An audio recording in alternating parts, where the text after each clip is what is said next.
Hello, welcome to Higher Education Updates channel, and today I'll be discussing the new funding model. I'll focus on its progress and also the issues that have been affecting the students. So in 2023, the Kenyan government introduced a new way to give scholarship and loans to university students. So they say this would help with the big problem of students owing lots of money. So the plan was to put students into 5 groups based on how much their families earn. So the poorest, that is band 1, were promised most help, and that is up to 70% scholarship and also a loan, with families paying a small amount. But for the richer families, that's band 4 and 5, had to pay more. This sounded fair, but in real life, many students are finding the system is not working well. It is confusing and unfair. So many poor students were put into higher groups by mistake. So they have to pay fees their families cannot afford. So this causes stress, missed exams, borrowing from loan sharks, hunger, and broken dreams. So we shall be going through a lot of stories. So there is a student from Multimedia University. So she was shocked when she saw her fees. She was put in band 4, where she had to pay 151,750 shillings for the first semester. So the government paid 60,700, but help and her parents each had to pay 45,525. So help did not give its money with only 2 days left before the exam. So she had not registered for her courses. The college told her to take academic leave. Her parents said to borrow money from a loan shark or Shylock at a very high interest to cover the help money. So the student said it was very painful. You cannot study when you are always worried about paying the school fees. Then also there's another student, a second year student in applied biology from Masinde Muliro University. So he had worked hard, he attended all the lectures and finished his work, but he could not pay 135,000 in fees and was not allowed to take the exams. He said he worked so hard, but he missed the exam. So what's the point of trying? The point of trying if you cannot even sit your exams?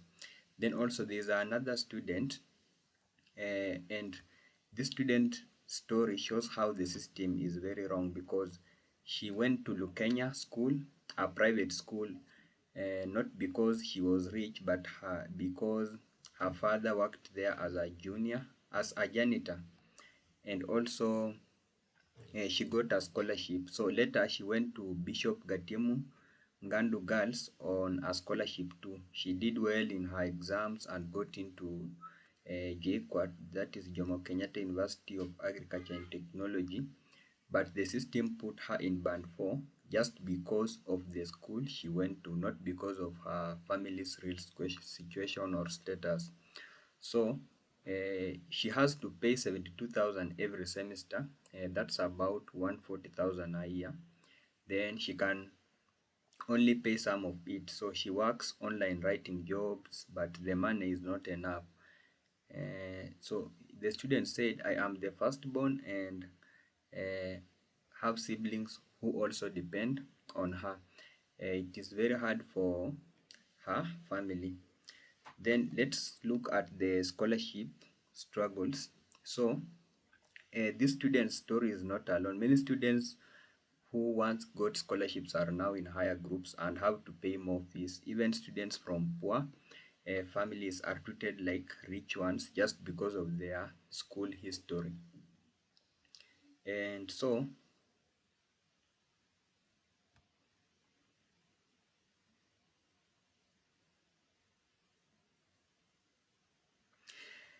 many live in fear of being sent home in the middle of the semester. forced to quit school or forced to take loans with very high interest rates that trapped their families in debt.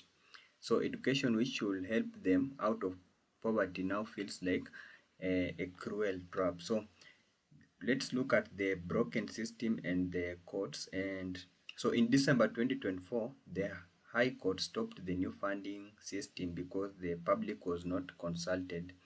But in March, the Court of Appeal brought it back, so causing confusion. So students did not know if help or scholarship would come through. Some had to delay studies, take academic leave, or drop out. So this student from the multimedia university said, so we did not know if help would pay. The school said we had to pay the first semester fees and 5% of second semester fees before registering for classes. Now let's look at the implication or the danger of the wrong groups or bands. So the funding groups are like a game of chance. So one wrong move can ruin a student's future. So students in band 1 get the most help. Those in band 4 or 5 get less help even if they are poor. So a small mistake, wrong data about family income, or being judged by the name of the school can put a student in the wrong group. So thousands have asked to be changed, but while waiting, they skip meals or get very stressed. So there's a student leader who said he called the system as a national crisis. So he said we work hard, they work hard and do well in the exams, but then they are forced to drop out or take easier courses to survive. So many who qualified for courses like engineering or medicine settle for general courses because they cannot afford fees. So more than 100,000 students who scored C plus and above in 2024 exams have not applied for university because of this fear.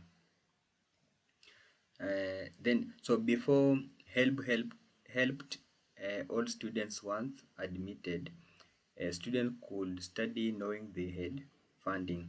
Now many drop out not because they failed but because they cannot pay the fees. Others leave each day unsure if help will send the money or if they'll finish the semester.